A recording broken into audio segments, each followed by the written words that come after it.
안녕하십니까. 큰비 성도님들 평안하신지요? 코비드 19 사태로 인해서 예배를 드리지 못하고 집에 온라인으로 예배를 드리면서 우리에게 많은 변화들이 찾아온 것 같습니다. 선교위원회에서 여러 가지 아이디어 가운데 이 기회를 오히려 이용할 수 있는 좋은 방안이 무엇이 있을까 고민을 하다가 이런 프로그램 자리를 만들게 됐습니다. 우리가 많은 선교사님들을 파송하고 그분들을 후원하고 있는데 그분들의 사역이 어떠한지 또 그곳에서의 불편한 점은 없는지 우리 성도님들과 함께 공감하고 나눌 수 있는 기회가 우리에게 없었던 것 같은 생각이 들어서 우리 선교사님들 지금 캐나다 국내에 들어와 계신 선교사님들을 일단 중심으로 해서 선교사님들을 만나고 그분들의 이야기를 듣고 그분들의 삶과 선교의 이야기들을 함께 나눠보는 시간을 마련하게 됐습니다. 톡톡이라는 이름으로 함께 이야기하는 귀한 시간이 될 텐데요. 오늘 첫 번째 시간으로 신영숙 파송 선교사님 모시게 됐습니다. 선교사님 안녕하세요. 네, 반갑습니다. 네. 안녕하세요. 우리 성도님들에게 먼저 인사 좀 해주실까요? 예. 안녕하세요. 큰빛 교회 성도님들. 저희는 20년 전에 큰빛 교회에서 파송을 받고 한 나라로 가서 20년 동안 선교 사역을 하다가 이제 안식년이 돼서 돌아왔습니다. 신영성, 김경숙, 신경숙 이 부부입니다. 40년 동안 우리 부부가 떨어져 본 일이 없습니다. 40년 동안 우리 결혼한 지 40년 됐는데 행복하게 잘 살았고 이번 기회를 통해서 성도님들에게 선교에 대한 얘기를 할 수 있게 돼서 마음이 참 기쁩니다. 그러나 한편으로는 이런 인터뷰 시간, 카메라를 앞에 두고 이게 대화를 나누는 시간이 일생 처음입니다. 부족한 게 너무 많을 거예요. 그 다음에 저도 말하는 게 굉장히 어색하고 불편한 게 많아요. 여러분들 그런 점 양해하시고 핵심적인 내용만 좀 들어주시면 감사하겠습니다. 네, 감사합니다. 지금 다들 감금 아닌 감금, 고립 아닌 고립을 겪고 있는데 어떻게 지내세요? 정부의 그 지시대로 말을 잘 듣고 있습니다. 집에서 대부분 집에 있고 오후에 1시간 반 정도 건강을 위해서 지금 걷는 시간, 하루에 10,000보씩 걷는 그런 일정을 갖고 있고요. 네. 오전에는 뭐 하겠습니까? 아무것도 특별한 일이 없는데 잘 됐다. 우리 목사님 얘기를 듣고 이걸 기회로 삼아서 잘 됐다. 우리 영적으로 훈련하는 기회를 갖자. 그래서 오전에 한 5가지 과목을 가지고 제가 혼자 스스로 매일매일 반복하고 있습니다. 집에서도 계속 영성훈련을 하시는 거예요? 예, 하고 있습니다. 저는 그렇게 보면 되게 부끄러운 사람입니다. 만보 걷는 것도 저는 규칙적으로 하기 힘들던데요. 그러니까 아무것도 한 일이 없으니까 잘 됐다. 우리 평상시에 열심히 하지 못했던 거 해보자. 조금 중국말 할 줄 아는데 그걸 안 하면 또 잊어버리지 않냐. 그래서 중국말을 쓰고 중국말 성경을 소리내서 읽고 한국말도 읽고 그 다음에 암송도 하고 이런 시간을 좀 오전에는 대부분 그렇게 보내고 있습니다. 학업을 하시는 거예요? 예, 맞습니다. 제가 수업 시간을 스스로 만들어서 그렇게 오전 시간을 보냅니다.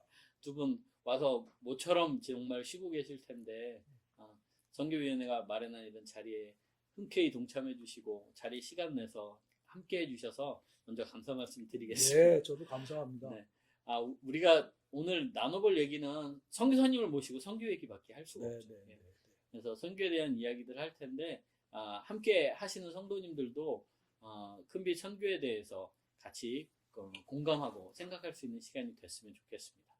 첫 번째 질문은 너무 진부하지만 어쨌든 선교사님 선교가 뭐라고 생각하시는지 궁금한데요. 가장 중요한 질문이라고 생각합니다. 제가 지난 20년 동안 선교지에 있으면서 신분이 선교사로서 선교에 대한 그런 생각들을 확실해야만이 내 인생에 거기에 있었던 시간이 보람되고 좀 더 가치 있고 내가 선교에 맞는 거기서 삶을 살아야만이 헛된 시간이 되지 않지 않냐라는 그런 생각 속에서 항상 생각하고 있었던 그런 내용이었습니다. 네네. 그래서 제가 그동안 많은 생각을 통해서 내 혼자 나만의 개인적인 선교에 대한 선교에 대한 것을 이렇게 정립해 놓은 것이 있다면, 한마디로 얘기한다면 저는 이렇게 성경 말씀을 먼저 드리고 싶네요. 여러분들도 다 잘 아는 성경 말씀, 성경 구절입니다. 어릴 때부터 많이 들어왔고 외웠던 성경 구절입니다. 요한복음 3장 16절 말씀입니다. 아, 네. 그렇죠. 네. 모르는 사람이 거의 거의 없을걸요? 없죠. 어려서부터 다 우리 손녀 딸도 처음에 외운 말씀이 그 말씀이었어요. 네, 네. 하나님이 세상을 이처럼 사랑하사 독생자를 주셨으니 이는 저를 믿는 자마다 멸망치 않고 영생을 얻게 하려 하심이라. 저는 이 말씀 속에서 무엇을 봤냐 하면, 하나님이 세상을 향한 하나님이 가지고 계신 비전을 봤다고 저는 생각합니다. 거기에 비전이 담겨져 있다고 생각합니다. 하나님이 무엇을 원하는가? 하나님이 무엇을 하시기 원하시는가? 네. 그것이 세상의 모든 사람들을 사랑하신다. 저들이 멸망당하지 않고 구원해내기를 원하신다. 그것이 하나님의 생각이고 하나님의 전 비전이라고 생각합니다. 그래서 선교도 이 하나님의 비전을 이루어드리는 사역이다. 네. 하나님의 비전을 이루어드리는 사역이다. 거기에 내가 지금 쓰임받고 있다. 라고 하는 생각을 저는 개인적으로 많은 부분이 있겠지만 개인적으로는 이렇게 확신을 하고 있습니다. 네. 선교사님 말씀은 선교는 하나님의 비전을 이루어드리는 겁니다. 네. 우리가 이제 선교에 대해서 일반적인 생각이 진짜 말씀하신 것처럼 복음을 전하고 증거하는 것 이렇게 생각하잖아요. 근데 실제로 선교지에 나가서 현장에 있으면 우리가 여기서 생각하는 것하고는 좀 다를 것 같다는 생각이 들거든요. 현장에서의 선교는 우리가 생각하는 것과 무엇이 제일 다를까요? 저도 선교를 나가기 전에 이 복음을 전한다라는 것에 대해서 대부분 다 그것이 100%인 줄 알았어요. 선교에 나가기 전에. 네네, 그렇죠. 그게 전부인 줄 알았어요. 그러니까 나가 보니까 생각해 보십시오. 나가는 그 지역이 우리 같은 동포가 사는 지역이 아닙니다. 다른 민족이 다릅니다. 종교가 다릅니다. 문화와 습관이 다릅니다. 우리하고는 100% 다릅니다. 그런 사람들 가운데 우리들이 똑 떨어지는 겁니다. 그 가운데 한 사람, 극소수의 사람이, 하나님의 사람들이, 하나님 나라 사람들이, 하나님의 가치관을 가진 사람들이 거기서 똑 떨어져서 거기서 그들 중에서 살아가는 것입니다. 그리고 여러분 상상해 보십시오. 주변에 있는 모든 사람들이 우리를 주시할 수밖에 없죠. 그렇죠. 우리를 볼 수밖에 없습니다. 다르니까요. 다르니까. 네.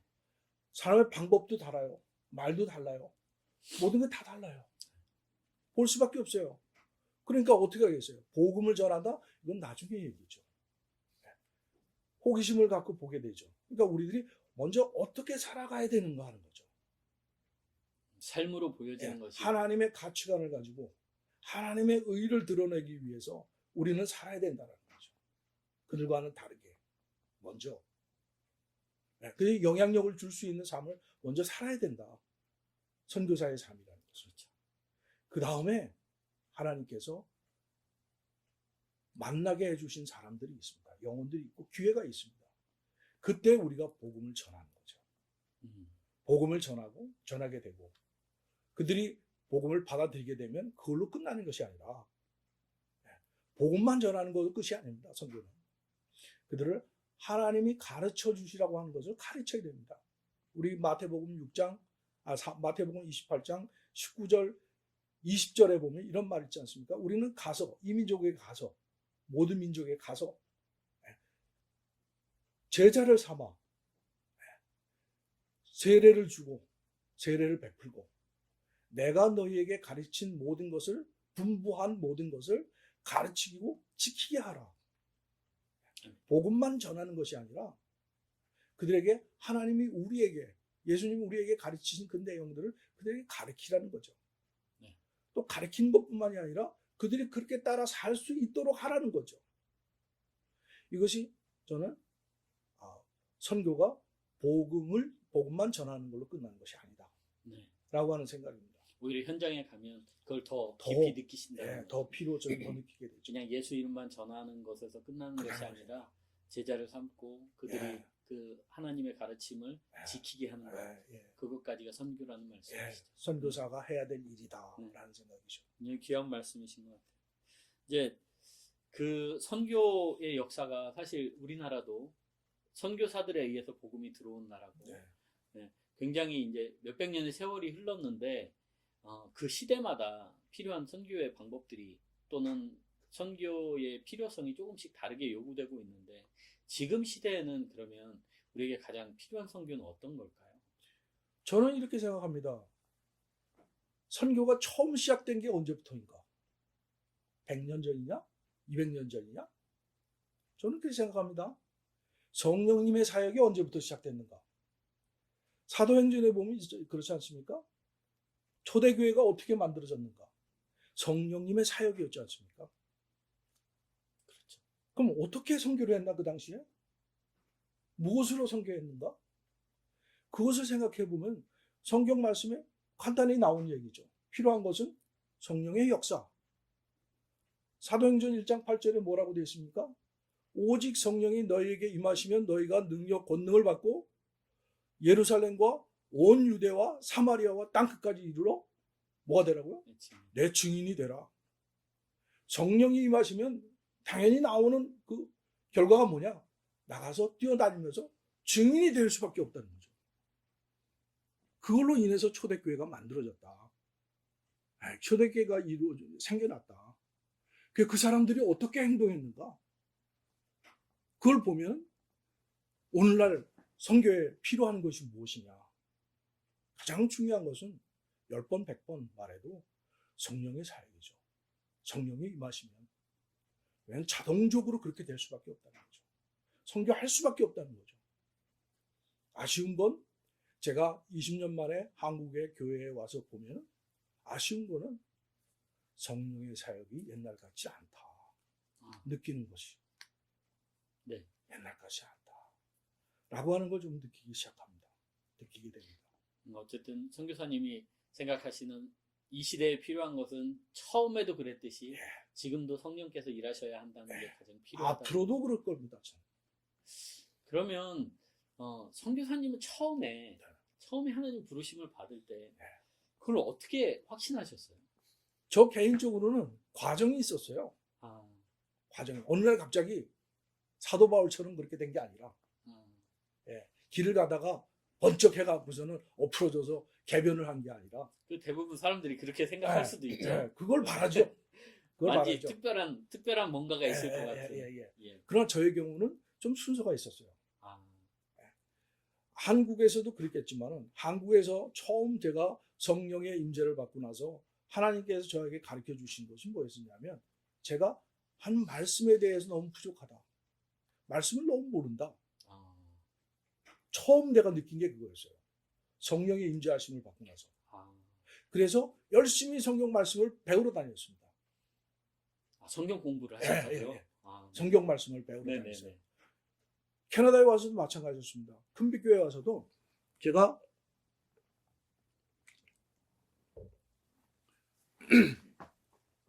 성경을 가르치는 프로그램마다 참석해서 열심히 성경 공부를 했고 큰빛교회에서 그다음에 새벽 기도를 열심히 했고 그다음에 전도 훈련에 참여해서 전도 훈련 열심히 받았고 그다음에 실제로 전도를 나갔고 전도에서 얻어지는 얻어지는 개심한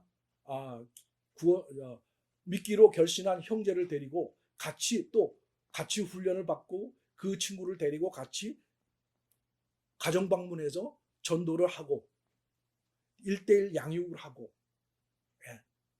그 다음에 단기 선교를 4회 참석을 하고 단기 선교 과정 속에서 전도하면서 나의 전도를 복음을 전하는 그 복음을 듣고 그들이 개심하는 영접하는 구원이 이루어지는 역사의 현장을 경험하고 하나님이 나를 사용하시네. 한 사람의 영혼을 살려내는데 나를 사용하시네. 그동안은 제 스스로 나 자신은 너무나도 부족한 사람이다, 못난 사람이다 라고 하는 자신감이 없는 그런 사람으로 살았는데 하나님으로부터 인정받는다? 이건 굉장히 충격적이었어요, 나한테. 사람으로부터 인정받기보다는 나는 개인적으로 하나님으로부터 인정받았다. 그러니까 하나님이 나를 사용하시지? 굉장히 큰 충격이었어요. 정말 감격이었어요. 그리고 마지막에는 마지막 정점을 찍은 건 뭐냐면 그런 마음속에 있다가 단기 선교를 참석한 다음에 내가 선교지에 내가 필요한 사람인가 봐. 내가 선교지에 나와야 되나? 라고 하는 질문 때문에 철야 기도를 계속 했었습니다. 교회 이 큰 강당에 나와 혼자서 밤에 철야 기도를 했습니다. 일주일에 한 번이었지만 거기서 내가 하나님의 음성을 확실하게 들었습니다. 여러 가지 인간적인 걱정과 염려가 있었지만 하나님께서 직접 나에게 말씀해 주셨습니다. 아무것도 염려하지 마라. 내가 너와 함께 할 거다. 함께 할 거다. 2번 그렇게 하나님으로부터 확답을 받았습니다. 그래서 내가 결단을 하게 된 거죠. 나가게 된 거죠. 20년이 지난 오늘날까지 확실하게 하나님이 지켜주셨죠. 아멘. 네. 그 부르심을 그러니까 확인하신 거네요. 그럼요. 그러면 그 처음에 성령 체험을 하시고 네. 성령의 거듭남을 경험하시고 네. 선교사로 가기까지 시간이 얼마나 걸리신 거죠? 내가 선교사로 헌신한 게 45살이니까 예. 내가 성령의 체험을 한 게 32살 때니까 한 12년, 13년 걸렸죠. 13년. 예. 거의 의사나 목사님들이 훈련하는 시간과 근데 비슷하네요. 훈련이라고 볼 수가 없어요. 그 과정 속에서도 굴곡이 많았어요. 예. 성령 체험을 했지만 네. 이전에 인간적인 사람으로도 돌아간 적이 있었고 그 하나님 또다시 회복시켜 주셨고 나를 자꾸 끌고 가셨죠. 사업을 했으니까, 공장을 했으니까 네. 그렇게 살 수밖에 없죠. 어.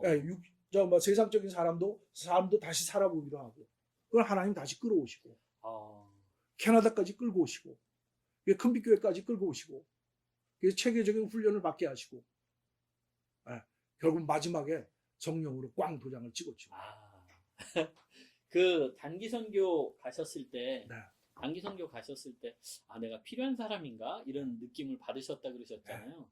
그러면 인간적으로 선교사들이 성품으로 치면 인생에서 가장 필요한 조건이 뭘까요? 선교사가 되려면. 사람이 가지고 있는, 제가 고민을 많이 해봤어요. 사람이 가지고 있는 인성? 나는 인성은 나가보니까 선교사님들 대부분이 다 보통 사람이더라고요. 특별하지 않다. 평범한 사람이에요. 똑같은 사람. 인간으로 보면 다 네. 평범하다. 네. 인간이 가지고 있는 부족한 점, 나쁜 점, 못된 거 다 갖고 있더라고요. 네. 나도 마찬가지. 그러나 인성으로서는 저 사람이 선하다, 어쩌다, 그런 얘기는 내놓을 게 없고 또 좀 다른 게 있다면 필요한 게 있다면 내 개인적으로는 하나님을 의지하고자 하는 그런 의지하는 마음, 인내하는 것 이런 것이 좀 필요하지 않을까. 사람적으로 본다면. 성품 중에서. 네. 네네. 그 다음에는 인성보다는 하나님의 성품. 그런 성령님께서 우리에게 주시는 성품. 이것이 더 필요한 것이 선교사입니다. 그러네요. 네, 말씀을 듣고 보니까 우문의 현답이시네요. 현장에 있으시다 보면 아까 말씀하신 것처럼 삶을 살아가는 거라서 사람들하고의 관계들도 있고 그 생활을 해나가는 부분에도 있을 것 같은데 실제로 현장에서 선교사가 가장 경계해야 된다라고 생각하시는 부분이 있을까요? 있죠. 경계라고 얘기하면 문제점이 나오고 그 문제는 다 인간적인 관계 속에서 나오는 문제죠. 다 관계가 그래서 굉장히 어려운 거고 인간관계도 굉장히 쉽지 않은 거죠. 그쵸. 내가 우리 아내하고 결혼한 지 40년이 됐지만 40년 동안 어떤 과정을 통해서 어떤 관계 훈련을 통해서 오늘날까지 왔겠는가를 한번 생각해 보면 다 그래요. 누구나가 다 결혼하신 분들은 다 아실 거예요. 관계가 굉장히 힘들다. 그런데 선교 현장에서 경계해야 될 것, 나는 그 문제가 일어나는 건 당연하다라고 생각하는 사람입니다. 어려움이 있다는 건 당연하다고 생각하는 사람입니다. 그러나 선교사가 경계해야 될 것, 경계라는 단어가 조금은 내가 부족하지 않을까 하는 생각을 갖지만 네. 굳이 경계라는 말에 맞추어서 말을 만들어 본다면 하나님과 교제하는 시간을 멀리 한다. 요거를 좀 제일 경계해야 되지 않느냐. 그 시간이 줄어드는 것을 경계를 안 해야 되느냐. 선교사님 개인적으로 하나님과의 관계하는 시간을 말씀하시는 거죠? 그렇죠. 네네. 기도하며 말씀을 묵상하는 시간. 예. 하나님과의 교제의 시간을 멀어지는 그 원인이 있다면 그걸 제일 경계해야 되지 않냐. 네. 그러면 반드시 나에게는 어려움이, 고통의 시간이 찾아오게 돼 있으니까. 그렇죠. 네. 반드시 여러분들도 그런 걸 많이 경험하셨을 거예요. 네. 동의하실 겁니다. 네, 내가 하나님하고 멀어졌을 때 내가 가장 걱정하던 일들이 생긴다는 거죠. 왜? 하나님이 나를 사랑하시기 때문에. 네. 우리와의 시간을 하나님께서 포기하지 않으시고 싶으시기 때문에. 이거 우리에게도 굉장히 중요한 포인트일 것 같아요. 꼭 선교지만이 아니라 맞습니다. 우리 신앙생활에 있어서도 사실 맞습니다. 하나님과의 시간이 줄어드는 것에 대해서 경계해야 될 것 같습니다. 그럼 내 사명을 잊어버리지 말아야 되죠. 네네. 교제 시간이 멀어지면 내 정체성을 잊어버린다는 거죠. 내 사명이 흐릿해진다는 거죠. 네네.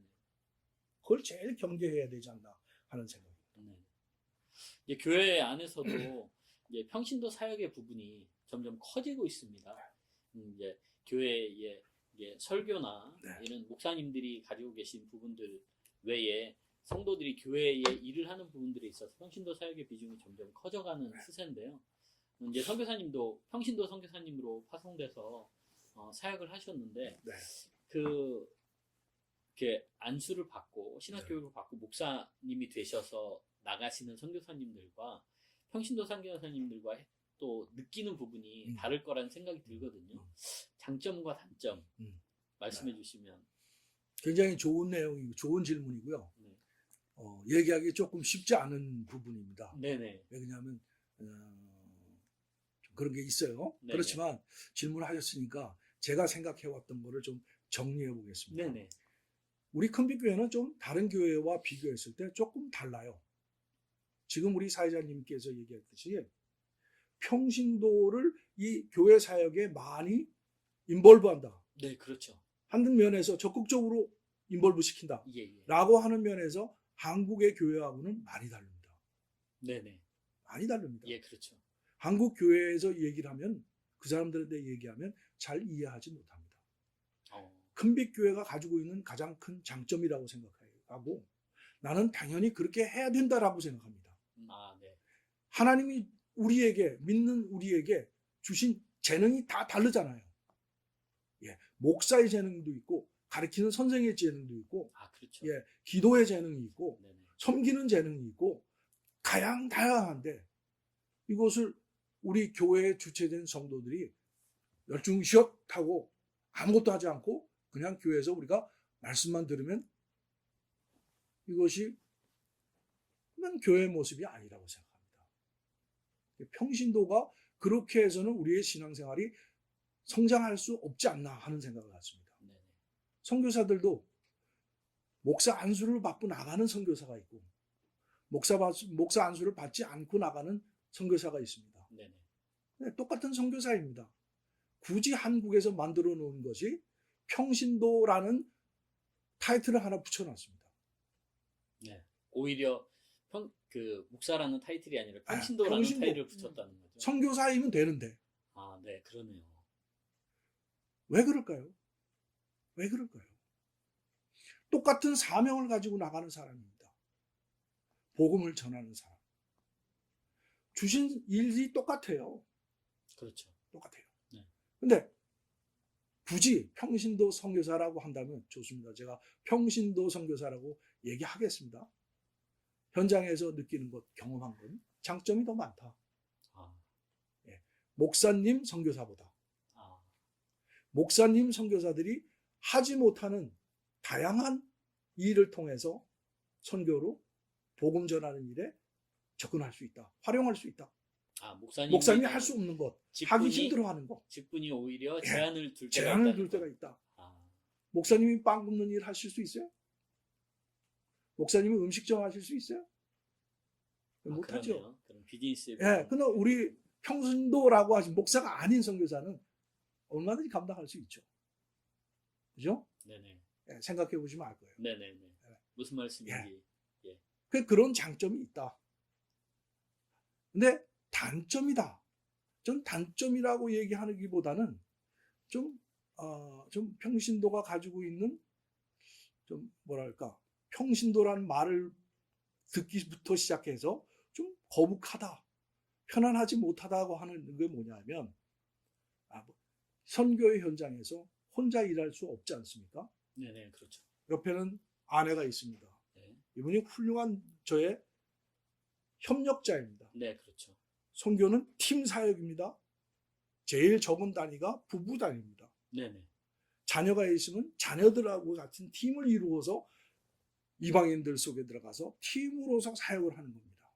혼자서는 절대 할 수 없습니다. 팀 사역. 네네. 그럼 팀워크가 잘 이루어져야 됩니다. 부부지간의 팀워크가 필요하죠. 제 혼자서 가르치는데 우리 아내가 아내까지 가르치고 양육하고 훈련시켜야 되는가요? 할 수 있는 재능이 있다면 해도 됩니다. 그러면 재능이 없다면 어떻게 했습니까? 이 사람이 하는 역할은 저를 서포트하는 역할입니다. 네. 굉장히 중요한 사역입니다. 그렇죠. 저를 사역을 하게끔 만들어주는 일이죠. 네네. 역할 분담이죠. 근데 역할 분담이라고 한다면, 자, 보십시오. 협력의 관계 속에서 우리가 잊지 말아야 될 것이 뭐냐면, 동등한 위치에서의 협력 관계가 이루어져야 된다고 저는 생각합니다. 상하 수직적인 관계 속에서 명령하고 지시하는 협력 관계가 아닌 자기의 역할을 스스로 감당해 나가는 동등한 위치에서의 협력 관계. 네네. 이런 아름다운 하모니가 자발적으로 이루어져야 된다는 거죠. 인정하라 이거죠. 동등한 네. 사역자로서. 네네. 예. 자격증 주지 말고. 예. 네네.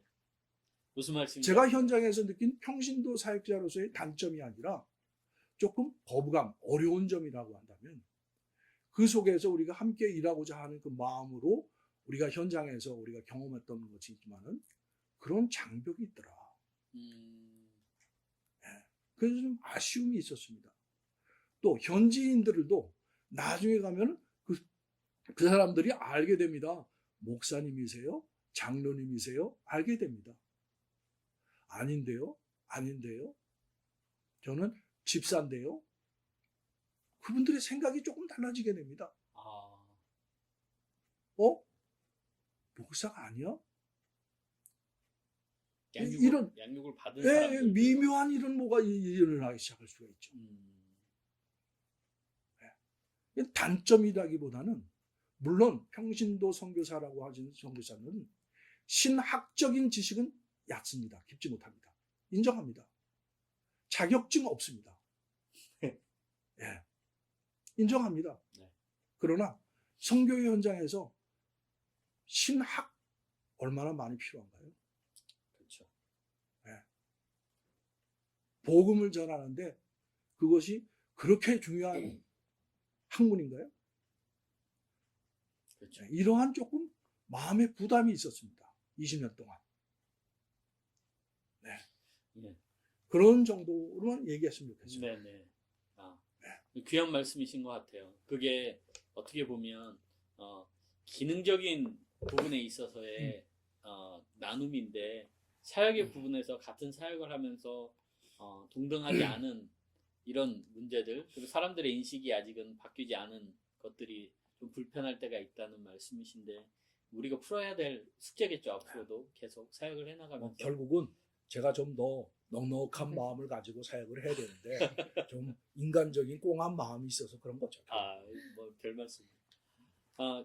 처음 누구에게나 처음 순간이 있잖아요. 처음 순간이 있는데 저는 제가 그 선교 사역지를 옆에서 보기만 했지 직접 이렇게 가보지 않아서 처음에 가는 느낌이 어떨까? 그게 굉장히 궁금하거든요. 처음 사역지에 가셨을 때 느낌이 어떠셨는지, 그리고 또 처음 가서 이렇게 기억에 남는 일들이 혹시 있으신지. 자, 일반적으로 남녀가 사랑할 때도 네. 첫사랑이 평생 기억나죠? 네, 첫사랑. 짝사랑이 그럼요. 됐던 그럼요. 어쨌든 간에 그건 남자나 여자나 평생 기억을 할 겁니다. 네네. 잊지 못할 기억이죠. 자, 내가 떠나기 전에 토론토에서 우리 큰빛교회에서 경험했던 과거에 경험했던 것 뭐냐? 내가 다 같이 할 수 있는 게 없었던 사람이 내 스스로 자신감이 없던 사람이 전도를 하고 양육을 하는데 이 영접을 하고 사람이 생명이 다시 살아나는 것을 보면서 느꼈던 것이 하나님이 나를 인정하고 하나님이 나를 사용하시네. 그 큰 감격이 저는 평생을 잊지 못합니다. 네. 하나님이 나를 사용하시는데 선교 현장에 갔더니 처음 만난 친구에게 복음을 전하고 1:1 양육을 시작합니다. 여기서 하던 대로. 네네. 그랬더니 똑같은 일이 일어나네. 하나님이 나를 사용하시네. 확인하는 거죠. 네네.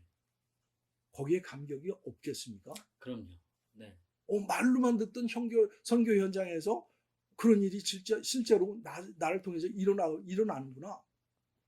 하나님이 역시 나와 함께 하시는구나.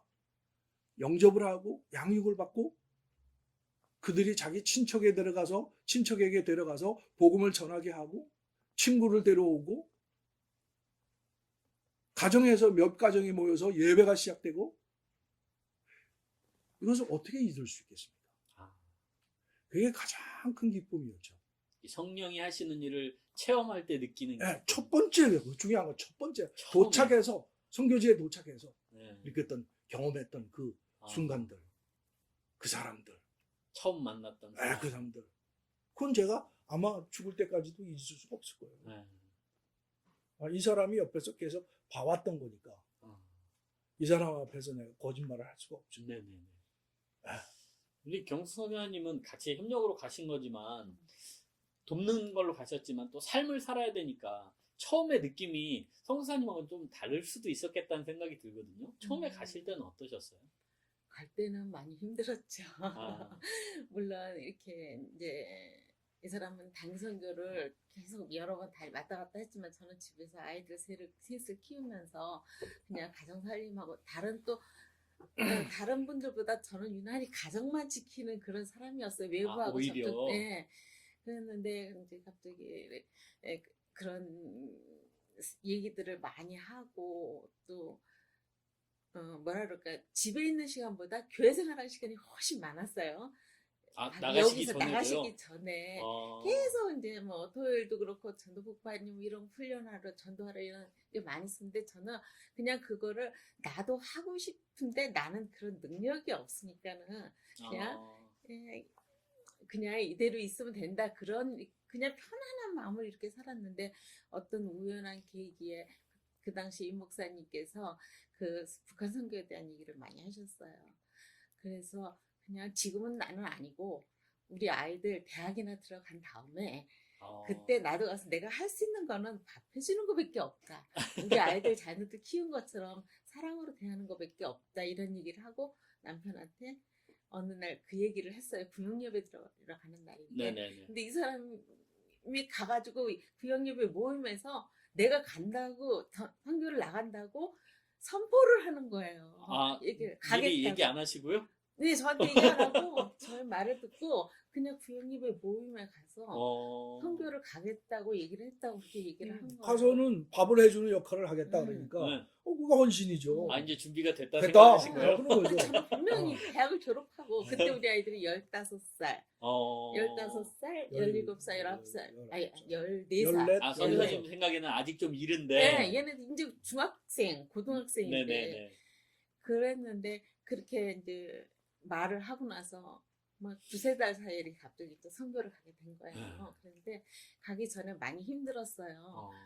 정말 공부도 안 끝낸 아이들을 데리고 이 어린 아이들을 데리고 중국에 가서 내가 어떻게 살 것인지 네네. 많이 생각을 했는데 저도 이제 계속 신앙생활을 해오면서 하나님이 나한테 원하시는 건 뭔지는 알고 있어요. 마음속에 알고 정말 선교도 해야 되고 복음도 전해야 되고 전도도 나가서 해야 되겠는데 나의 부족함으로 해서 나는 그걸 못하고 이렇게 집안에만 있는데 하나님 남편을 콜링을 하셨을 때 내가 이거를 아니다 안 된다 반대하면은 내 자신이 불행해질 것 같은 네네. 그런 마음이 들더라고요. 아, 그래서 하나님이 나에게 순종하라 그러시는 건가 보다 네. 그런 생각을 했어요. 그래서 순종하는 마음으로 저도 가는 걸로 머릿속에 이제 담은 거죠. 아. 가야 된다. 나도 가야 되는구나. 그러니까는 그 우리가 정해놓은 게 그 나라를 간다고 생각했지만 거기에 대해서 아무것도 모르고 그 나라는 힘들고 어려운 것밖에 아니다 이런 생각이 못했는데 마음의 결단을 하고 났는데 하나님께서 그 과정 속에서 편안함을 주시더라고요.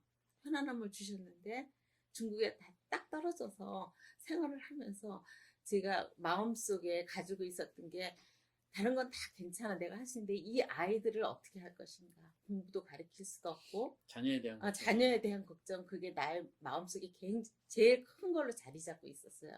나머지는 그냥 하나님께서 나에게 맞는 일을 분명히 시켜주실 텐데 이거를 내가 하기만 하면은 되는데 우리 자녀들은 어떻게 할까 이 걱정을 많이 했어요. 근데 하나님께서 그거를 싹 없애주시는 거예요. 아. 어느 날부터 그거에 대한 애들이 학교를 안 가고 공부를 안 하고 다른 애들이 뭐 다른 아이들은 그 국제학교도 보내고 선생님 자녀들이 막 그러는데 저희들은 그거를 못했거든요. 왜 1년에 $10,000씩 나가니까. 아, 비용이. 네, 비용이. 돈이 어디 있어요? 네. 근데 네. 그럼에도 불구하고 하나님께서 저에게 편안한 마음을 주셔서 그거로 인하여 막 남편한테 컴플레인을 한다든가 마음에 속상한다든가 그런 마음이 전혀 안 들더라고요. 야. 이게 바로 팀워크입니다. 그래서 하나님이 나에게 여기에서 있게 해주시는 게 이거구나 하는 그런 생각을 했어요. 네. 그래서 그때부터 편안히 이제 있으면서 우리 아이들은 같이 생활하지만 또 새로 붙여진 자녀도 우리는 청소년들 시작했으니까 그 아이들하고 같이 생활하면서 그 아이들을 바라보면서 우리 아이들한테 해줄 수 있는 걸 얘네들한테도 해주면 하나님이 원하시는 게 그거겠다 하는 그런 마음. 그걸로 제가 시작을 했던 것 같아요. 버틸 수 있었던 것 같아요. 어떻게 보면 우리 신영성 선교사님은 그 확신을 얻기 위해서 교회에 가서 기도하고 그 응답을 얻기 위해서 계속 애쓰셨는데 우리 신영성 선교사님은 처음부터 믿음으로 아멘 하신 거네요. 아니 기도했죠. 우리 자녀들 세 딸들을 위해서는 네. 우리가 해줄 수 있는 게 없어요. 상황적으로 현실적인 상황 여건이 그렇죠. 되지를 못해요. 예. 그러니까 우리는 할 수 있는 게 하나님 기도하는 거예요. 하나님 아시죠 우리 상황? 하나님 맡깁니다. 하나님 알아서 해주십시오. 우리 아이들은 쉽지 않은 것 같아요. 우리 아이들은 학교도 못 갔습니다. 집에서 중국말 공부하는 시간밖에 없었습니다. 초기에. 예. 졸업장이 없습니다. 우리 자녀들은 제 딸들이 하이스쿨 졸업장이 없습니다. 그런데 한동대학교 졸업했고 그런데 토론토 대학 졸업했고 예. 그다음에 막내가 어디? 라이언슨 졸업했고 그건 누가 했어요? 하나님이 하신. 예. 그건 당연히 그럴 수밖에 없죠. 왜 그러냐면 내가 해줄 수 있는 게 없었으니까 딸한테. 그러니까 누가 했어요? 누가 했어요? 오히려 막막했기 때문에 온전히 맡기신 예, 게 그러니까 되는 맡겼다. 그러니까 하나님 우리에게 주실 것은 아마도 평안이다. 선교사님들 자녀 중에 제가 생각하건데 우리 같이 아이들을 그냥 방치라 그래야 되나? 그냥 내려놓은 사람은 정말 거의 없어요. 온전히 맡기신 거죠. 네. 방목. 그렇게 키웠는데 하나님께서 다 키워주시더라고요. 우리 경성 교사님 말씀 들으니까 그 선교사님 말씀대로 정말 팀워크가 잘 맞으시네요, 두 분이. 팀워크가 안 되면 선교는 끝입니다. 예. 우리가 이제 상황상 구체적으로 뭐 지명이나 사람들에 대해서 거론하기는 쉽지 않지만 그래도 사역하신 곳과 사역 대상 이런 것 좀 소개해 주실 수 있을까요? 사역하는 지역은 제가 공개적으로 말씀 안 드리겠습니다. 네네네. 대상은 말할 수 있죠. 어떤 지역인가요? 그러니까 뭐 농촌, 도시 이런 식으로 구분한다면. 자, 그 나라는 우리가 농촌 깊숙이 들어가기가 어려워요. 농촌 깊숙이 들어가서 사는 것이 그 나라 상황에서는 어렵습니다. 불가능합니다. 또 우리도 그것까지 자신이 없고요. 예. 그러나 하나님께서 농촌이 아닌 조그만 도시에서 사역할 수 있는 환경과 여건을 만들어 주셨죠. 이게 충분히 도시에도 농촌에 있는 사람들이, 청년들이, 아이들이 분명히 존재하고, 예, 도시에도. 그럼 처음부터 지역을 구체적으로 정해서 들어가신 건 아니셨나 봐요. 처음에는 우리 임 목사님이 하시는 그 사역을 하고자 들어갔었죠. 아, 근데 가서 보니까 우리에게는 맞지 않겠다, 맞지 않다라고 하는 판단이 됐죠. 그러니까 제 스스로 사역의 방향을 바꾼 거죠. 아, 그러니까 교회에서 볼 때는 이 선교사가 왜 그러지? 이랬죠. 나는 정확하게 그 내용을 얘기할 수 있는 기회가 없었고, 아, 하나님께서 전적으로 인도하시는 대로 저는 따라갔죠. 인도해 주시는 대로. 지금도 그 생각입니다. 임의로 제가 사역을 만드는 것이 아니라 하나님께서 열어주신 방향, 열어주신 쪽으로 가면 된다. 그 마음 편안하게 우리는 하자. 네네. 그래서 하나님께서 만나게 해주시는 그 영원한 사람, 거기에 집중하는 거예요. 네. 예, 집중하니까 가정교회가 생겼어요. 교회에서 예배를 드리게 돼요. 아, 집중하니까. 이 개개인을 그러죠. 선교를 예, 하신 그렇죠. 거예요. 개인으로. 예, 그러다 보니까 청소년들한테로 향하게 돼서 상황이 그렇게 만들어져요. 아, 젊은 세대들. 예, 청소년들한테, 어린 아이들한테 만들어지다 보니까 교육기관이 생기고, 그 교육기관을 만들게 되고, 거기서 그들을 위해서 섬기게 되고, 아, 예, 거기서 또 일정 기간이 되니까 장소를 옮기고 전혀 동서 먼 거리로 완전히 바뀌게 되고, 아, 다른 지역으로. 다른 그 지역으로 나라 완전히, 안에서. 다른 네네. 지역으로 바뀌어서 거기서는 청년들을 향한, 청년들 훈련, 양육을 향한 그런 청년 공동체를 사역을 하게끔 하시고, 네. 이렇게 변화되어지는 거죠. 그럼 청년들, 그러니까 10대들 사역에서 네. 청년들 사역으로 또 옮겨가셨고. 초기에는 성인들이었어요. 아, 처음에는 성인들. 30대 이상. 아. 예. 그러면 주로 그러면 그 사람들에게 그냥 복음만 전하신 건 아닌 것으로 제가 알고 있는데. 그걸로 끝났지 않았죠. 아, 예. 구체적으로 좀 설명을 해 주실 수 있을까요? 제가 선교의 아까 내용을? 마태복음 28장 19절, 네. 20절 말씀 속에서 나중에 한 15년이 지난 다음에서야 완전히 그 말씀을 지금 100% 완전히 이해하고 받아들였다고 말할 수 없지만은 네네. 거의 다 제가 이해하고 받아들인 거죠. 아, 선교가 이렇게 해야 되는 거구나. 네네. 다른 거는 나는 몰라요. 그 말씀 속에서 나의 선교를 이렇게 중심을 잡았으니까. 너희는 모든 민족에 가라. 가는 게 먼저고요. 네네. 가서 제자를 삼아라. 네. 근데 그 제자가 나의 제자가 아닙니다. 나의 제자가 아닙니다. 네네. 거기서 말씀하시는 거는 예, 예. 예수님의 제자입니다. 예수님의 제자.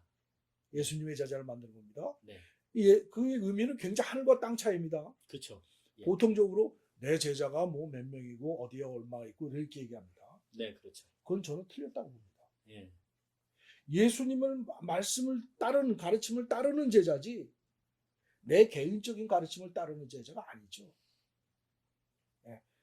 제자를 삼아 세례를 주고, 세례를 주는 거야. 아버지와 아들과 성령의 이름으로 세례를 주거라. 그렇게 말씀하셨잖아요. 네네. 그러면 아까 평신도 사역자 얘기 나오죠. 네네네. 평신도 선교사가 여기에 딱 걸리는 겁니다. 아. 평신도 선교사가 세례 줄 수 있어? 줄 수 있어? 현실적으로 네네. 어떻습니까? 현실적으로. 그게 제도적으로 불가능하죠. 네. 네. 저는 상황에 따라서 줄 수 있다라고 이렇게 얘기합니다. 네네. 상황에 따라서. 빌립 집사도 상황에 따라서 네네. 이디오피아 내시를 세례를 주었으니까. 초대교회에서는 했죠. 상황에 따라서. 네. 또 옆에 있는 목사님이 계셔. 근데 굳이 내가 세례를 준다? 그럴 그건 좀 그럴 필요는 없지 않냐? 네네. 목사님 있으니까 목사님 세례를 드려라. 목사님 세례 좀 주시죠. 그랬고 난. 그럴 경우가 난 네, 생겼을 때는. 네네. 저는 그렇게 생각합니다. 근데 목사님들도 그걸 인정해 주셔야 되지. 아, 네. 평신도 선교사도 세례 줄 수 있다. 그렇죠. 야, 그 얘기가 아니라 이제 조금 빗나갔는데 네네. 세례를 주고 그 다음에 내가 너희에게 가르쳐 분부한 네. 모든 것을 가르쳐라죠. 예. 가르쳐라. 그러니까 예수님이 가르침을 우리가 가르치는 거죠. 그들에게. 네네. 가르치고 마지막에는 그 가르친 대로 살게 하라. 가르친 대로 살게 하라. 지키게 하라. 지키게 하라. 네네. 중국말 성경에는 준쇼, 아, 준수 따라서 따르게끔 해라는 거죠. 준수. 예, 준수. 네, 준수하게 해라. 예, 옛날 한국말에 그 말을 많이 썼습니다. 예, 과거에. 한자로. 예. 그러니까 철저히 따르게 하는 거죠. 네네. 거기까지 가야 저는 선교의 사역이라고 저는 개인적으로 중심을 잡고 있습니다. 네네. 선교사가 해야 돼요, 사역이다. 네. 전 마지막에 15년이 지나서야 마지막 단계인 준수라는 것을 머릿속에 들어오기 시작했어요. 저한테 부담을 주기 시작했어요. 그 전까지는 몰랐습니다. 어떻게 준수하게 합니까? 하나님. 어떻게 이들을 그 가르침대로 살게 합니까? 그건 난 몰라. 나는 몰라. 성령님이 그를 감동시켜서 말씀을 따라서 살게 하지. 그러나 예수님은 분명히 그렇게 말씀 안 하셨어요. 네네. 너희는 가서, 그렇죠. 우리가 가서 지키게 가서 하라는 너희는 거예요. 가서 지키게 하라. 이게 제자들이, 예수님의 제자들이 가서 해야 될 일이에요. 네네. 이게 선교사들의 사역의 중심이다. 무엇을 하든지 빵 장사를 하든 자동차 정비 공장을 하든 이건 사역의 중심에 있어야 된다. 이것이 없다면 그건 선교가 아니다라고 저는 생각합니다. 네. 우리는 이 얘기를 해야 되지. 많이들 비즈니스 선교를 하는데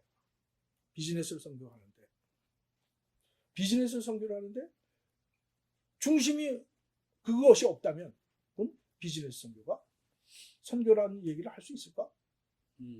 그래서 저는 거기에 초점을 맞춰서 마지막에 청년들 공동체 생활을 하면서 그것을 적용을 하기 시작했습니다. 초기에는 그걸 적용 못했습니다. 확립이 되질 않았어요. 사역의 확립이 되질 않았어요. 그걸 하기 위한 사역을 하게 된 거죠. 실질적인 내용은 어떻게 하는 거 내용은 뭐 또 기회가 되면 또 얘기합니다. 네네네. 많은 사람들을 이렇게 1대1로 해서 만나셨을 텐데 그러면 청사님 개인적으로 가장 기억에 남는 사람이 있다면 어떤 사람인지 소개해 주실 수 있나요? 아까 말씀드렸듯이 첫사람이 굉장히 기억이 남죠. 첫 번째 전도를 해서 영접을 하고 양육을 하고 이렇게 된 친구, 남자 형제. 네네. 그 사람이 제일 기억에 남죠.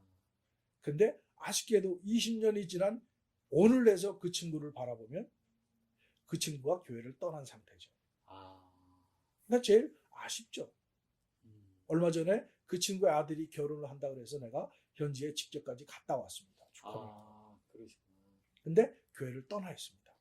원인은 여러 가지 있죠. 그러나 저는 하나님을 믿어요. 하나님이 한번 찍은 사람들은 버리지 않으신다. 왜 그러냐면 저의 경험이 그렇거든요. 네. 저의 지나간 과거 시간을 보면 나도 하나님을 믿고 성령 체험을 했지만 하나님이 싫어하시는 삶을 또 다시 돌아간 적이 있었거든요. 그러나 하나님은 나를 버리지 않으셨어요. 다시금 부르셔서 회복시키고 다시 하나님의 말씀을 따라 사는 그런 사람으로 만드셨기 때문에 하나님은 그 형제를 버리지 않을 것이다 라고 하는 그런 형제가 있고, 두 번째는 청소년 시절에 16살 때 만나서 12년을 저 밑에서 양육받고 훈련받은 그 친구가 있습니다. 그 친구는 결국은 그 나라의 정식 신학교, 큰 신학교에 입학을 하게 됐고 결혼을 해서 아들을 낳아서 이제 사역자로서 나갈 준비를 하고 있는 친구가 있습니다. 또 한 친구는 그 친구가 제자를 만든 한 제자가 있는데, 나이가 어린 동생이 있는데, 제자가 신동생이 아니라 이제 제자예요.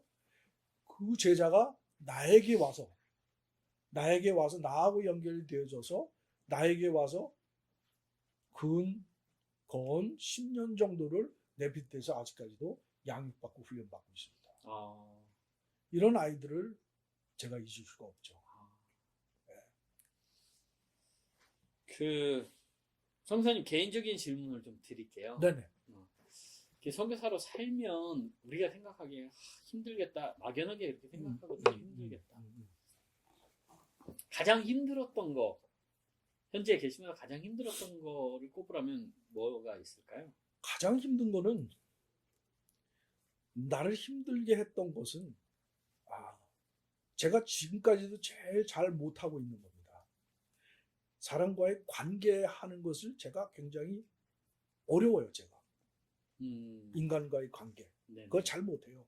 아, 관계가 깨어지고 그 관계 속에서 일어나는 여러 가지 그런 어려움들 이게 힘들었죠. 첫 번째 힘들었죠. 인간과 네네. 관계 속에서 관계가 깨어져서 힘든 거죠. 네네네. 더 중요한 힘들었던 거. 하나님과의 교제가 깨어지는 순간. 아, 하나님과의 교제가 멀어졌을 때. 그럴 때 나타나는 것. 육체의 소욕이 나타나죠. 옛사람의 모습이 나타나죠. 그래서 고통받는 시간이 있습니다. 세상에 사람으로서 완전한 성인이 어디 있습니까? 그렇죠. 육체를 가지고 있는 모든 사람들은 동일한 일들을 겪을 겁니다. 동일한 일을 겪을 겁니다. 네. 우리 모든 기독교인들이 하나님의 교제가 끊어지고 멀어지면 반드시 겪게 되는 그 어려움, 난관, 그건 다 육체의 소욕으로 드러나게 되는 거죠. 여기서 오는 고통, 문제점, 이거는 정말 힘든 거죠. 네. 정말 힘듭니다. 그러나 하나님은 나를 사랑하시기 때문에 나를 버리지 않으신다. 나를 반드시 회복시키신다. 나에게 새로운 은혜를 주시고 새로운 하나님의 그 감동하심, 성령의 감격하신 은혜를 주셔서 나를 다시금 관계를 회복시켜서 당신의 원하시는 삶을 살게 하신다. 네네. 이건 분명히 말씀드릴 수 있습니다. 가장 힘들었던 순간은 그거였습니다.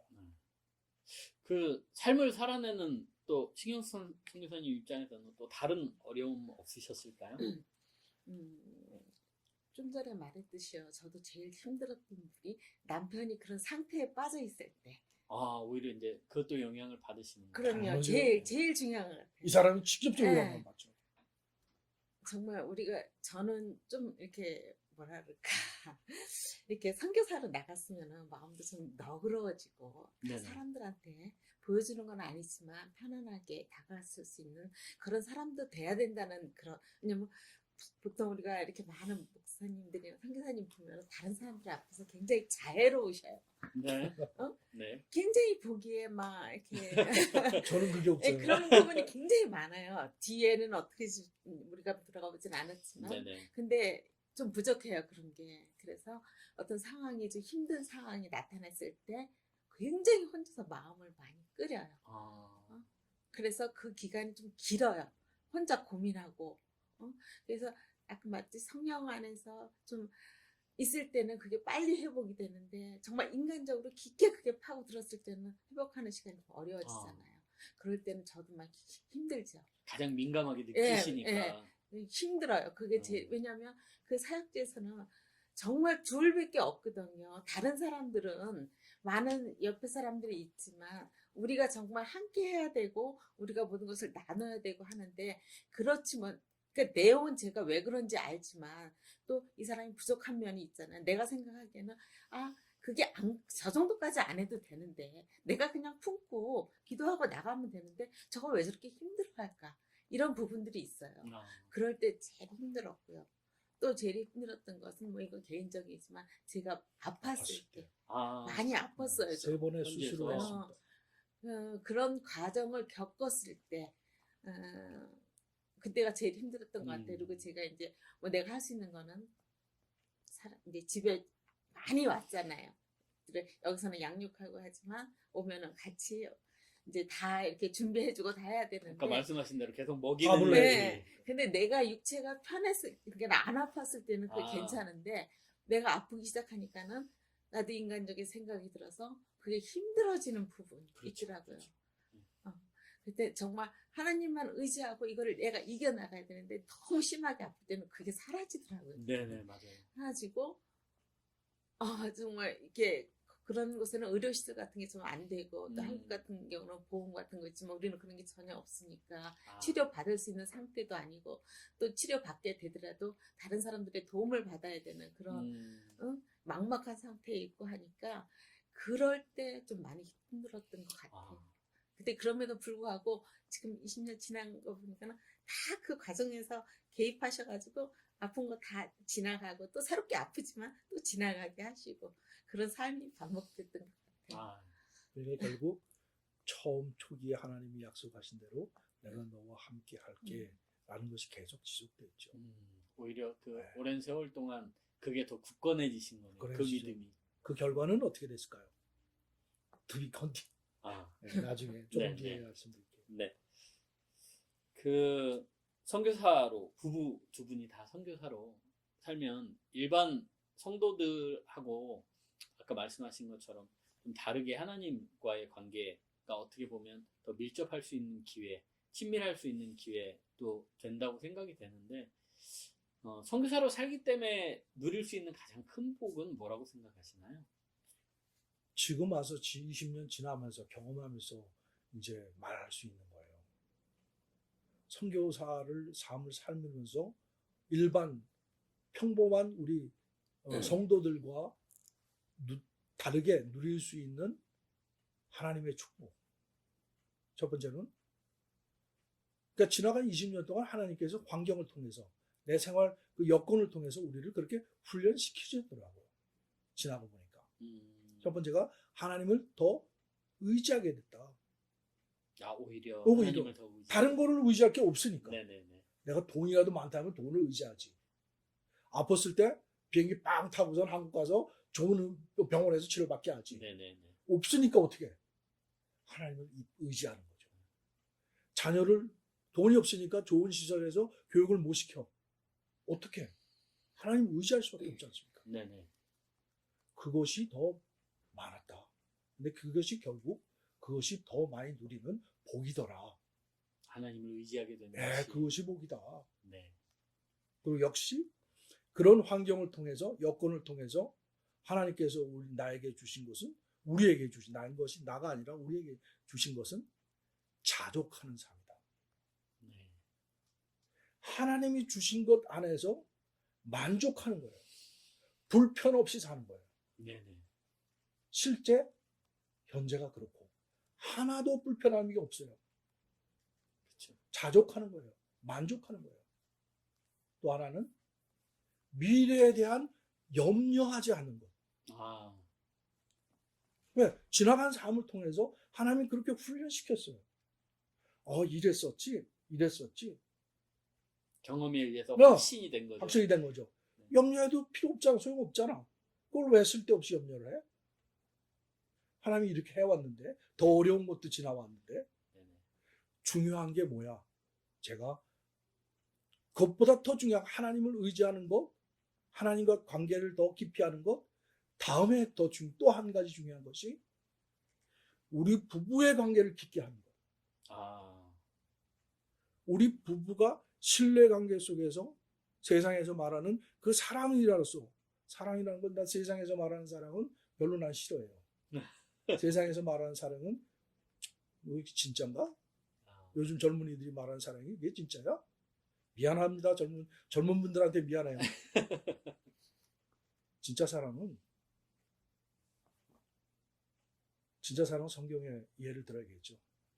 호세아의 사랑. 네. 고매를 향한. 네. 어떻게 보면 하나님의 사랑. 다시 찾아가고. 네. 다시 찾아가고. 이게 우리 부부 관계가 그런 사랑으로서 신뢰로서 하나가 되어진다면 저는 확실하게 얘기할 수 있는 것은 어떠한 역경이 온다 하더라도 넉넉히 감당할 수 있고 이겨나갈 수 있다. 네네. 라고 저는 확신해요. 예. 이게 저는 하나님으로부터 받은 선교사로서 20년 동안 살아오면서 하나님으로부터 받은 축복이라고 저는 확신하고 있습니다. 아멘입니다. 신경 선교사님께 여쭤볼게요. 그 이제 기억나는 삶의 순간순간들이 있을 텐데 이날은 정말 행복했다 그러는 한 날을 꼽으실 수 있으실까요? 그 학생들과 같이 있다 보면요. 그 네. 아이들이 처음에 이제 하나님을 영접을 해요. 네. 하나님을 영접하고 지금 같이 하고 있는 아이들이 성경 말씀도 보고 성경도 외우고 많은 걸 하고 있어요. 근데 온전히 하나님을 신뢰하지 못해요. 못하고 갈등을 많이 해요. 그리고 이거 죄라는 거를 처음에는 몰라요. 자기네 삶 속에서. 또 하나님이 기뻐하시는 게 하나님이 자기한테 원하는 게 뭔지 몰라요. 그냥 성경만 있지. 근데 어느 순간 이렇게 같이 있다 보면은 죄라는 걸 느껴요. 이게 죄예요. 죄인데 나랑은 별로 상관없는 거. 응? 근데 말씀을 외우고 말씀을 묵상하고 말씀을 외우고 하면서 이게 하나님이 기뻐하시지 않는다는 것을 아이들이 깨달아요. 그래가지고 그걸 와서 얘기를 해요. 엄마한테 얘기하듯이 얘기를 해요. 전에는 그걸 몰랐는데 이제 이게 내 마음속에 이렇게 자리 잡는다. 근데 내가 이거를 안 해야 되는데 내 삶이 그런 거를 또 내 욕망이 그런 게 있기 때문에 참 힘들다고 그런 얘기를 해요. 근데 어느 날은 찾아와서 자기가 이제 한 말씀 안에서 계속 하면 와가지고 자기가 이제 알았다는 거예요. 하나님이 자기를 얼마나 사랑하시는지. 말씀 속에서 하나님이 나와 함께 하시는 거를 느낀다는 거죠. 그래서 감사가 자기 입에서 나오더라고요. 그리고 불확실하고 힘들었던 게 믿음으로 그 믿어진다는 거예요. 부족하지만 나도 그걸 느낄 수 있다는 거. 그런 얘기를 할 때가 너무나 감사했고 또 이건 뭐 개인적인 얘기지만 그런 말을 들었을 때 제일 좋았어요. 엄마 아빠는 다른 사람하고 좀 달라요. 우리를 아이들이, 엄마 아빠라고 호칭을 하니까 많은 분들을 만나고 그 아이들도 우리를 만나기 전에 많은 사람들을 만났을 거 아니에요. 근데 좀 달라요. 그 말을 듣는 순간 두려움도 있더라고요. 정말 부족한데. 근데 하나님께 감사했어요. 나의 부족한 그런 면들이 이 아이들한테는 그것조차도 정말 크게 느껴졌던 거. 하나님을 더 알게 하고 자기도 그런 사람들이 되고 싶다는 고백을 했을 때. 네. 응? 그럴 때 좀 기쁜 마음이 그렇게 들더라고요. 그런 모습으로 그런 부부 관계의 모습으로 자기들도 결혼해서 살고 싶다. 그런 얘기들을 할 때. 롤 모델이 되신 거네요. 뭐, 그 친구들. 그렇죠. 부끄러운 그들이 우리를 보기에는 그렇게 된 거죠. 그들이 보기에는. 아까 처음 선교사로 나가게 되신 동기를 저희가 여쭐 때, 그 전에 준비하는 과정 속에 단기 선교 얘기를 잠깐 하셨는데, 요새 교회 안에 이제 그런 찬반론이 뭐 초창기부터도 있었습니다만 계속 있습니다. 단기 선교가 정말 교회에 꼭 필요한 거냐? 성사님 생각은 어떠세요? 저는 단답으로 얘기한다면 네. 꼭 반드시 필요하다. 저는 이렇게 얘기할 거예요. 네네. 그러면 그걸로 끝나서 안 되죠. 네네. 왜? 네. 무슨 이유로? 네네. 성경적으로 돌아가 봐야지 우리는. 우리 교회를 바라보면서 우리 교회가 어떤 모습의 교회가 되기를 원하십니까? 전 스스로 질문하는 겁니다. 나는 우리 교회가 이런 모습의 교회가 되었으면 좋겠다. 라는 것이 있죠. 역시 초대교회입니다. 초대교회 모습, 성도들의 모습이 어떠했고 그 교회가 어떤 모습이 되었는가. 정말 그들이 받은 구원의 그 기쁨에 하나님의 은혜에 감사해서 기뻐해서 하나님 앞에서 찬양하고 박수치고 기뻐서 그 예배드리고 그 은혜에 감격해서 같이 나누고 또 자기가 받은 복음으로 인해서 내가 구원을 받았기 때문에 구원받지 못한 많은 영혼들을 향해서 그 안타까움이 있어서 그들에 나가서 복음을 전하잖아요. 네네. 전하고 그들도 하나님의 백성이 되게끔 하는 자발적으로 하잖아요. 자발적으로. 네, 그렇죠. 다시 사도행전 1장 8절을 우리가 다시 기억해 보면 오직 성령이 너에게 임하시면 너희가 권능을 받고 예루살렘과 온 유대와 사마리아와 땅끝까지 이르러 내 증인이 되리라. 성령을 받은 사람이 가만히 있다? 그거는 아니죠. 초대교회나 지금이나 앞으로도 영원히 그럴 수는 없는 일이죠. 저 역시 마찬가지였고요. 성령을 받은 사람은 무슨 안수 기도만 하는 것이 아니라 가르치는 것만이 아니라 첫 번째가 예수 그리스도를 증거하는 삶을 사는 거죠. 그게 핵심이죠. 성령님이 우리에게 오신 이유는. 네, 그렇죠. 그래서 하나님의 비전을 이루어드리는 거죠. 하나님 원하시는 게 뭐예요? 온 세계, 온 민족들이 하나님의 백성이 되어서 하나님 앞에 나와서 찬미하고 박수치며 경배하고 예배드리는 것이 하나님의 비전 아닙니까? 네, 하나님의 나라를 그렇게 만드는 것. 그래서 우리가 해야 될 것들이 먼저 그 나라와 의를 구하라. 하나님이 그렇게 예수님이 그렇게 말씀하셨던 거죠. 그러니까 우리 교회의 모습이 그런 교회가 되기를 나는 바란다 이거죠. 나는 바란다. 그걸 위해서 우리 교회에 주체된 우리 성도들이 우리 교회라고 생각하는데요.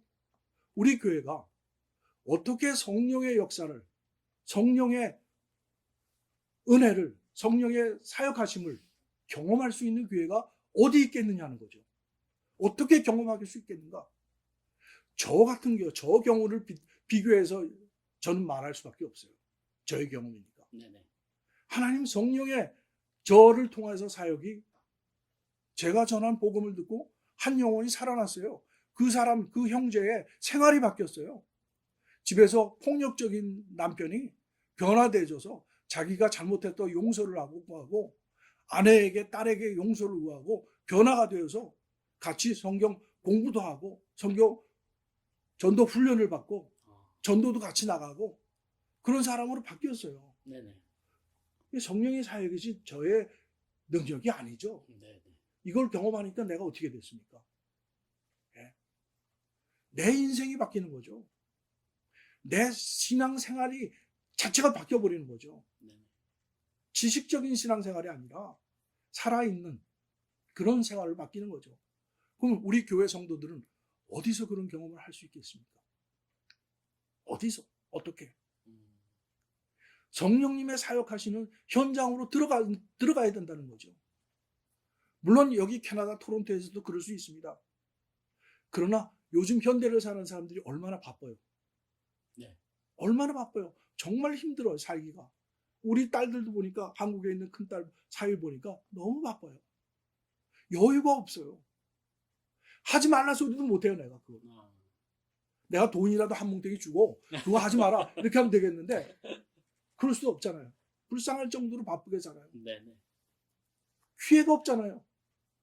단기 선교는 1년 중에 한 번 한 그 일정 기간 동안에 삶에 매일 똑같이 반복되는 시간들을 끊는 겁니다. 끊고 완전히 그 삶의 주거지에서 삶의 지금 현재 내가 살고 있는 곳에서 옮겨놓는 겁니다. 다른 곳으로. 네. 그것도 다른 민족 안으로 들어가는 거죠. 우리와 전혀 다른 삶의 패턴을 가진 사람들, 문화와 의식을 가진 사람들 속으로 들어가는 거죠. 왜? 목적을 가지고 가는 겁니다. 그들에게 복음을 전하기 위한 목적을 가지고 가는 겁니다. 그럼 거기서 우리가 어떤 경험을 할 수 있습니까? 하나님이 함께 하신다면 하나님이 원하시는 하나님의 비전을 이루어드리는 선교 사역이라면 하나님의 성령님이 역사하시죠. 성령님의 역사로 구원의 역사 일어나죠. 하나님의 은혜를 경험하게 됩니다. 물론 전부 다는 아닙니다. 네. 물론 경험하게 되죠. 그래 돌아오면 어떻게 됩니까? 내 삶에, 내 사역에, 내 사업에, 내 가정에 변화가 있게 되죠. 의미가 있게 되죠. 힘이 있어지죠. 예. 성령의 그 능력이 나타나죠. 돌아오면 어떻게 되겠습니까? 교회에 성령의 사역의 바람이 불게 되죠. 성령의 은혜의 바람이 불게 되죠. 그런 영향력을 교회에 줄 수 있지 않겠어요? 예? 네. 그럼 교회가 초대교회의 모습으로 모습이 나타나지 않겠어요? 그 뜨겁게 자발적으로 막 박수치고 춤추고 미친 사람처럼. 과거에 저희 교회, 한국의 교회에서도는 그런 교회들이 많았습니다. 예, 그렇죠. 예. 근데 요즘 현대 교회는 그런 성령의 사역에 대한 거에 대한 것이 조금 희박하지 않나. 예. 그래서 내가 가진 것을 정말 나눌 수 있고, 어려운 사람에게 가서 자발적으로 섬기게 되고, 그런 교회의 모습으로 회복되지는 그런 영향력을 주게 되는 것이 시작하는 출발점이 저는 단기 선교의 의미가 있다고 생각합니다. 네. 그러나 중요하게 생각하는 건 내가 또 한 가지 중요하게 생각하는 그 단기 선교를 위해서 무엇을 어떻게 준비하느냐는 거죠. 준비하는 과정이 좀 체계적이고 철저해야 된다. 과거의 저의 경험을 얘기하겠습니다. 참 부끄럽습니다, 제가. 과거에 저는 어떻게 준비했고 어떤 식으로 훈련받았는지 말하기가 부끄러울 정도입니다. 그런데도 하나님께서는 그런 나를 선교 현장에 데리고 와서 저를 사용해서 성령님이 사역을 하셨다는 거죠. 제가 성령님의 사역의 현장에서 은혜를 받았다는 거죠. 당시에 많은 우리 동료 성도들과 함께 돌아와서는 그런 우리들을 통해서 교회 안에 그 성령의 사역의 바람이 불고 은혜의 바람을 불게 했다는 거죠. 이 좋은 기회를 무슨 이유로 우리는 놓칠 수 있나요? 놓칠 수 있나요? 돈으로 따질 수 있을까요? 예, 시간적인 가치로 계산할 수 있을까요? 어디서 우리가 이런 기회를 만들 수 있을까요? 나는 이런 의미에서 단기 선교는 적극적으로 잘해야 된다고 생각합니다. 참여해야 된다고 생각합니다. 네. 네네. 말씀을 나누고 듣다 보니까 시간이 많이 지났습니다. 우리 선교사님과 더 듣고 싶은 이야기들 많은데 우리가 또 시간적인 한계가 분명히 또 있는 거니까요. 혹시 마지막으로 우리 성도님께 하시고 싶은 말씀 있으신지? 처음 제가 이런 시간을 갖습니다. 그래서 말이 전달이 제대로 되었을지, 제가 평소에 생각하고 있는 생각들이 제대로 전달이 되었는지 그것이 궁금하고요. 또한 한 가지 또 걱정되는 것이 있다면 하나님께서 물론 해설을 시켜주시겠지만 잘못 말한 것이 있나 하는 그런 인간적인 생각도 있습니다. 성도 여러분, 다 은혜로 그냥 받아주시고요. 네. 앞으로 하나님께서 저희들 부부를 계속해서 어떻게 사용하실지 모르지만 하나님의 인도하심이 분명히 있을 것이라고 저는 믿습니다. 예, 저희들 위해서 이제까지 기도해 주셨지만 계속해서 기도해 주시기를 부탁드립니다. 여러분 감사합니다. 감사합니다. 선교사님 두 분 오늘 시간 내주시고 좋은 말씀 나눠주셔서 감사합니다. 수고하셨습니다. 네. 우리 성도님들도 우리 선교사님 말씀처럼 정말 성령께서 일하시는 그리고 그것을 경험하고 하나님의 비전을 이루어 주시는 삶을 위해서 우리가 더 우리의 시간을 하나님 앞에 드리고 노력하고 그리고 이러한 것들 함께 나누는 귀한 시간들이 앞으로도 있었으면 좋겠습니다. 감사합니다.